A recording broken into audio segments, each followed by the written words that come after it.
Assalamualaikum warahmatullahi wabarakatuh. Halo, perkenalkan nama saya Fikri Mustafa, NIM 06412222. Jadi di video kali ini saya akan membahas tentang apa itu naratologi. Pernahkah kamu berpikir bagaimana sebuah cerita bisa begitu menarik? Kenapa film seperti Inception terasa begitu kompleks, sementara Forrest Gump begitu mengalir dan emosional?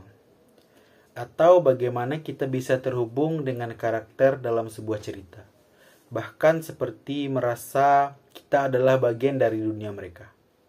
Jawabannya adalah naratologi. Naratologi atau ilmu narasi adalah studi tentang bagaimana cerita dibangun dan diceritakan. Ini bukan hanya tentang apa yang diceritakan, tetapi juga bagaimana cerita itu disampaikan.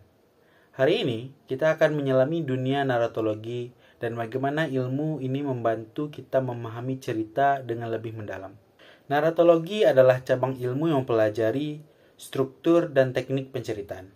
Awalnya, naratologi berkembang dalam studi sastra, tapi kini juga digunakan untuk memahami film, komik, game, bahkan iklan.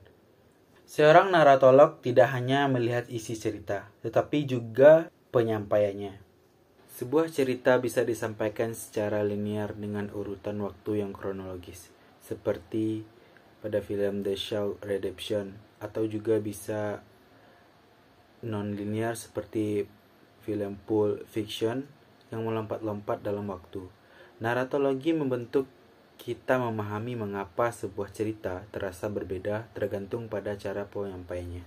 Mike Ball membangun pendekatan naratologi yang lebih fleksibel dan bisa diaplikasikan ke berbagai bentuk seni termasuk film.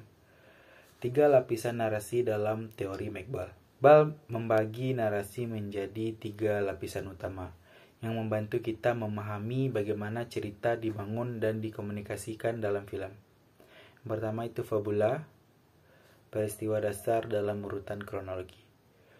Fabula adalah urutan peristiwa dalam cerita dalam bentuk paling dasar dan kronologis. Peristiwa ini melibatkan karakter yang mengalami perubahan atau pengembangan akibat berbagai konflik dan kejadian.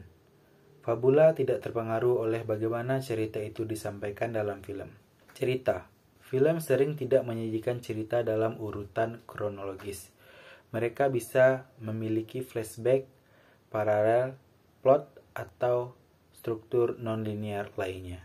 Elemen-elemen seperti karakter, perspektif, dan gaya penceritaan berperan dalam bagaimana fabula diubah menjadi cerita. Teks.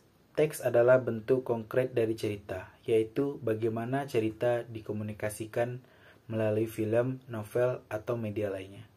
Dalam film, teks mencakup visual, editing, sinematografi, suara, dan dialog. Film dapat memanipulasi waktu, perspektif, dan ruang untuk menyampaikan cerita dengan cara yang berbeda. Vokalitas. Dalam narasi, Mike mengembangkan konsep vokalitas yang merupakan cara sudut pandang membentuk pengalaman naratif. Jenis vokalitas dalam film yaitu vokalitas eksternal. Kamera hanya menunjukkan aksi karakter tanpa mengungkapkan pikiran atau perasaan mereka. Kedua, vokalitas internal. Penonton hanya tahu apa yang karakter tahu dan merasakan. Contohnya itu film Joker tahun 2019, yang dimana kita melihat dunia dari sudut pandang Arthur Fleck, yang membuat kita ragu antara realitas dan ilusi. Yang ketiga, vokalitas multiplay, yaitu film menggunakan berbagai perspektif untuk memperlihatkan kejadian yang sama dari sudut pandang berbeda. Aktor dan aktan dalam analisis karakter. Ball membedakan antara aktor dan aktan dalam film. Aktor karakter individu memiliki identitas, latar belakang, dan kepribadian unik. Aktan peran struktural yang dimainkan karakter dalam narasi berdasarkan model Algirdas Greimas. Model aktan dalam film menurut Ball. Objek, tujuan atau sesuatu yang dikejar oleh subjek. Pengirim, karakter yang memberi tugas atau informasi kepada subjek. Penerima, karakter atau kelompok yang mendapatkan manfaat keberhasilan subjek. Pembantu, karakter yang membantu subjek mencapai tujuannya. Penentang, karakter atau kekuatan yang menghalangi subjek. Peran media visual dalam narasi. Ball juga menyoroti bagaimana film memiliki cara unik dalam menyampaikan narasi dibandingkan dengan sastra. Sinematografi sebagai narator visual. Film bisa menggunakan sudut kamera, warna, dan pencahayaan untuk menyampaikan narasi tanpa dialog. Editing dan manipulasi waktu. Editing bisa digunakan untuk mengatur tempo cerita, mengaburkan realitas, atau menciptakan kejutan. Suara dan musik dalam narasi.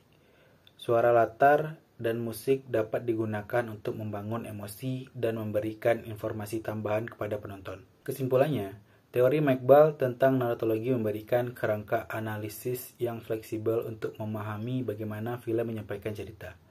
Ada 3 poin dalam teori Ball.